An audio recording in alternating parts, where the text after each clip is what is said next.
Era el año 1881, en el pueblo alemán de Aschaffenburg, el cual vio nacer a Hans Johann Schmidt. Desde muy niño, Schmidt manifestaba su deseo por convertirse en un sacerdote, tanto así que se disfrazaba y simulaba realizar misas en el patio de su casa. Su mamá siempre lo apoyaba y le llegó incluso a confeccionar una sotana blanca utilizada por todo sacerdote. Todo bien hasta aquí, pero Schmidt no era un niño del todo normal, ya que desde pequeño demostró tener instintos sádicos. Le suponía mucho placer el observar escenas violentas, horrendas y sangrientas, por lo que le encantaba pasar todas sus tardes yendo a los mataderos locales a mirar cómo las vacas y cerdos eran procesados a través de estas máquinas.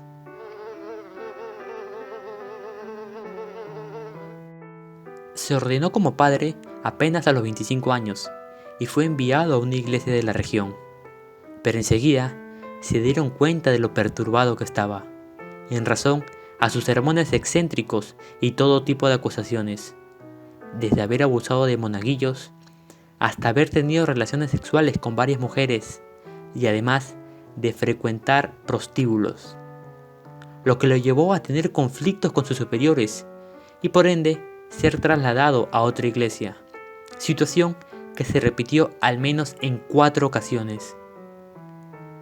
La diócesis de Alemania decidió expulsarlo y entonces el sacerdote vio que no tenía otro remedio que emigrar a los Estados Unidos. Se mudó a Kentucky, pero no pasó mucho tiempo antes que su comportamiento lo delatase y tuviera que ser trasladado a la iglesia de San Bonifacio en Manhattan, Nueva York. Fue en estas circunstancias que conoció a Anna Müller, una joven de 21 años que laboraba en el lugar. Había llegado desde Austria buscando una mejor oportunidad de vida. Sin importarles que se tratara de un comportamiento prohibido, ambos se involucraron sentimentalmente. La pareja mantuvo una relación clandestina durante años, hasta que finalmente fueron descubiertos. Anna fue despedida y Schmidt, una vez más, transferido a otra iglesia. Pero la distancia no resolvió nada, y ambos querían demostrar al mundo que para el amor no existen impedimentos. Y así, un 26 de febrero de 1913, decidieron contraer matrimonio. Pasados 6 meses de celebrarse la boda, Anna, entusiasmada, le comunicó a su esposo que estaba embarazada. Sin embargo, Schmidt no recibió esta noticia de la mejor manera, puesto que ocultar un matrimonio ya era algo difícil. Un hijo sería completamente imposible, y esto le llevó a cometer tan horrendo crimen. Y así, un 2 de septiembre de ese mismo año, Hans Schmidt ingresó al departamento que compartía con Anna Müller y la degolló con un enorme cuchillo de cocina. Luego, tan fríamente, se tomó el tiempo de descuartizar con una sierra el cuerpo de su esposa. Envolvió cada sección en un periódico del 31 de agosto, colocó su parte inferior del cuerpo en una de sus fundas de almohada que tenía la letra A como monograma, y fue disponiendo las diferentes partes en diferentes fundas, añadiéndoles piedras. Entonces, Schmidt cogió los trozos de su esposa y las arrojó al río Hudson. El 5 de septiembre de 1913, unos niños estaban nadando tranquilamente cerca de uno de los muelles en Manhattan, cuando uno de ellos ve a lo lejos algo que parecía un bulto marrón fluctuar en el agua. Tanta fue su curiosidad que arrastraron el bulto a la orilla. Ya allí, se percataron que el bulto estaba atado y envuelto en sábanas, por lo que intentaron abrirlo cuidadosamente.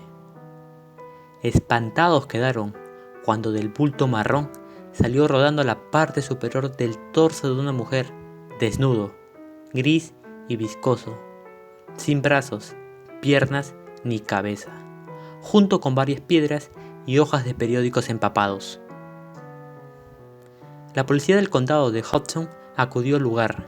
Mientras examinaban los macabros restos, los agentes intercambiaron teorías sobre lo que le podía haber ocurrido a la mujer. Una autopsia de las partes del cuerpo confirmó a la policía que estaban investigando el asesinato de una mujer de menos de 30 años, alrededor de 1,54 m y entre 53 y 58 kilogramos. Por último, la autopsia también reveló que la mujer había dado a luz prematuramente antes del asesinato. Cuando se investigaron estas sábanas localizadas en el río, la policía logró dar con la fábrica que las había confeccionado, gracias a que los bordados eran únicos, y junto con la cooperación de los dueños, supieron el nombre de la persona que las había adquirido, el cual era Anna Müller.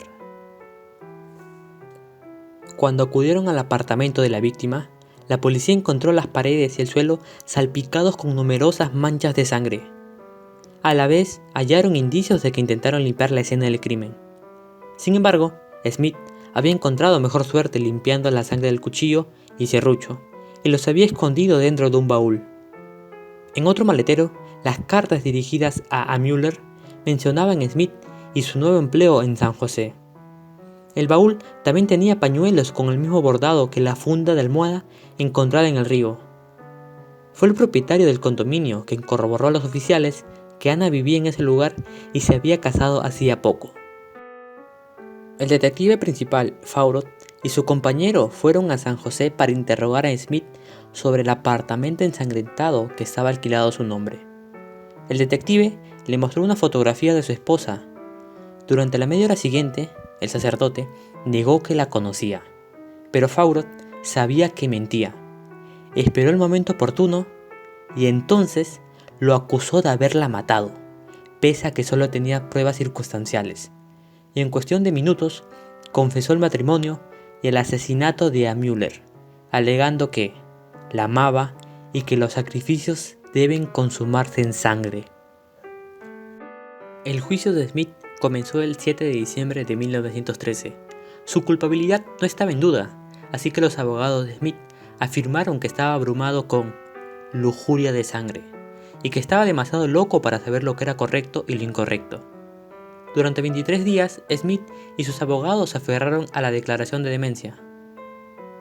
La opinión del jurado quedó dividida. Una mitad solicitaba un castigo con todo el rigor de la ley, mientras que la otra parte no aceptaba la idea de condenar a un sacerdote, convencidos de que realmente era afectado por una enfermedad mental. Dentro del juzgado, Smith se salió con la suya. El motivo funcionó. 2 miembros del jurado cayeron en el reclamo de locura y el juicio terminó en un jurado fracasado. Los jurados no perdonaron una segunda vez, y el juez, Baron Davis, aconsejó enérgicamente no dejar que el segundo juicio terminara como el primero. Así que les dijo lo siguiente: si usted está satisfecho de que el acusado compró el cuchillo y la sierra con la que cortó el cuerpo, pensando en usarlos como lo hizo, y si está satisfecho de que en medio de la noche se fue al apartamento, abrió y le cortó la garganta para terminar cortando su cuerpo, ¿a qué conclusión llegan?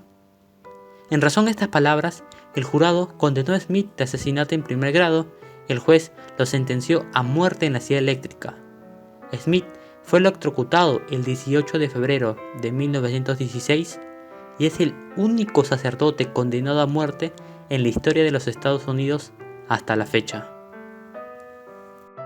Por último, la policía también llegó a descubrir una vivienda secreta del sacerdote, una guarida donde almacenaba una máquina para falsificar billetes y una serie de manuscritos con planes para cometer asesinatos en serie. Además, en una iglesia de Luisiana, donde Smith había pasado un corto periodo de tiempo, se encontró el cuerpo de una niña de 9 años, cuyo cuerpo había sido incinerado, pero antes sufrido un intento de desmembramiento. En aquella época, otro caso que todavía no había sido resuelto se relacionó con el padre. Una niña fue encontrada muerta cerca de la casa de Smith.